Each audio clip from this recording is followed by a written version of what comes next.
Hey, what's up you guys? It's Julia here, back with another video, and in this video we're gonna be talking more about finances and saving your money because you guys seem to love my last one. But this one's going to go more in detail about how I budget each paycheck, and you guys should definitely do this too. Make sure to leave a like and subscribe down below if you want to see more content like this, because saving money all connects to how are you reacting when you get paid. That can play a big part in your saving money process and all that. It's like 100 degrees in this room. When I used to get paid, I used to be dying for my paycheck, hanging on the edge of a cliff because I ran out of money. Like, when is it payday? Like, if you guys are going through that, I would definitely recommend watching this entire video. I want to help you get out of that, obviously. I said number one, organize your bills. You have rent, you have a car payment, you might have car insurance payment. You should definitely write it down and then organize what paycheck are you going to use for that bill specifically. For example, I use my first paycheck of the month to pay off my credit card bill, or maybe they can both be divided into your rent because just living is so expensive. Say 500 from the first paycheck, 600 from the second paycheck, boom, like that's gonna pay rent because you don't want to completely drown your paycheck. You guys should always definitely have like 2 or 3 months worth of rent so you're not scared for your life. And obviously, all that would take is just saving a little bit at a time. Each time you got paid, you put maybe like $100 into a stash, and that's going to go towards your next rent. So it just makes it easier next time. Groceries. I've heard so many people complaining about the pricing of groceries right now. Each time you get paid, it's all about stashing money. You put $75 of your paycheck and just be like, okay, this is going to be for the next time I go grocery shopping. I can't touch it until I go grocery shopping. And that's going to bring me to my biggest point of this video. I would invest in a little budget binder.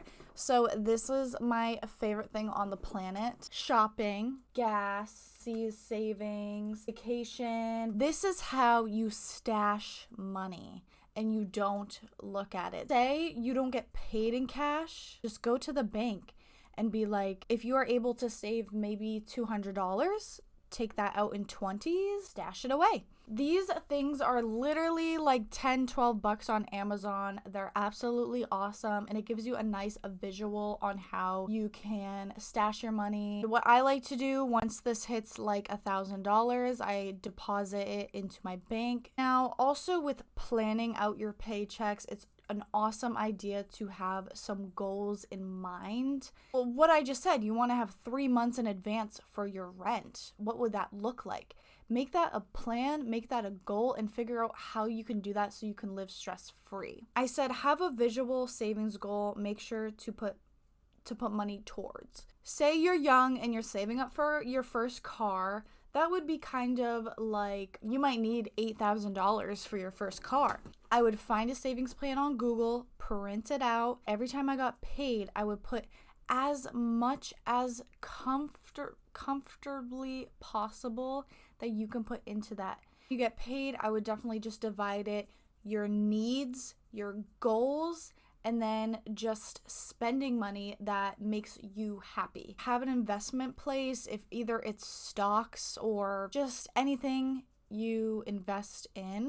I get a higher interest rate if I have less in my savings. It's like if you have 1,000 in your savings, you get way more of an interest rate than having 3,000 in your savings. So that's why I'm looking forward to learning more about stocks and just keeping it at 1,000 and having the rest into stocks because I want my money where it will grow. Short-term and long-term goals is always something you want to think about once that paycheck rolls into your account. Short-term goals is preparing ahead for something that is quick. The way that I look at it, say you know you need to get something fixed on your car, like an oil change. For example, I need to get my brakes done. So when I get paid, I want to put just a little bit to get me a step further to that. So when the time comes, I have that money and there's no stress. I'm putting like 50 aside to get my brakes fixed, and then next time I get paid, I'll put another 50 aside. Hopefully, I'll just have like a good head start and I'll be able to get my brakes fixed and there's no stress there. Then there's long-term goals like saving for a house.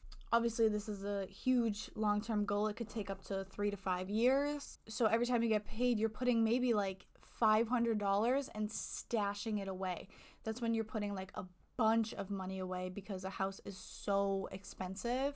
And I think it's always great with paychecks is to have a set number in mind of what you save. For example, my number was 400 for a while. I think I was using that number for like 8 months.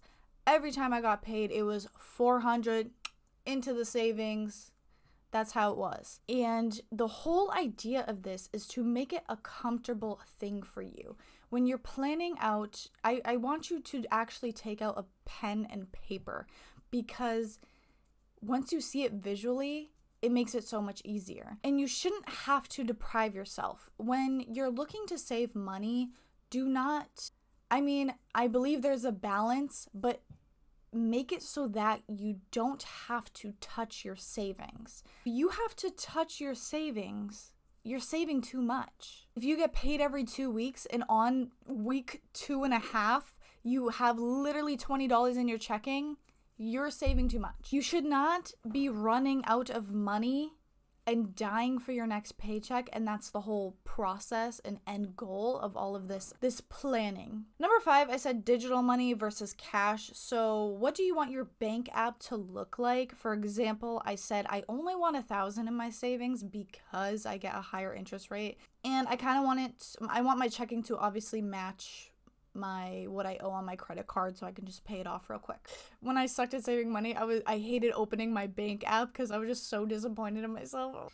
Now, for some people, I don't know if it's like it's a mind thing where they feel like they can stash cash away better than it being on your digital phone. This is a good and bad thing because obviously cash devalues because it's not in a stock or it's not an investment.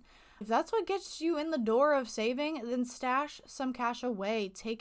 Deposit 100 or 200 every time you get paid and just stash it away for emergencies. Write stuff down, analyze on your spending habits. So for a while, I was like actually writing down every single time I bought something, whether it was big or small.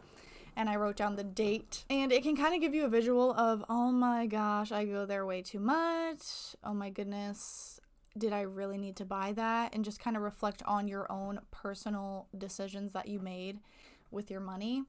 Like, I have this notebook in my car, and just if you want this visual, it can kind of kill once you have it, because you're like, oh, okay, why did I spend all that? But it will help you feel a sense of control and maybe be like, okay, I'll go there a little bit less. This friend I used to be friends with, she was really good at saving money, and we were very young. And I asked her, how? And I just asked her one day, how are you so good at saving money? The more you're busy working, the less time you have to buy stuff. That shocked me. That woke me up because I never heard advice like that before in my life. When your job asks you to come in for a shift, don't be so angry. It could be a good thing, because the alternative is you might go spend $100 going shopping. The more you're busy working, the less you have time to spend your money. Always think before you frickin' spend. Do you really need that shirt? Do you really need that product? You have 10 of those. I'm still learning, and I hope you guys are learning from these videos. But I'm sweating my ass off, so I'm gonna go get some air. Bye.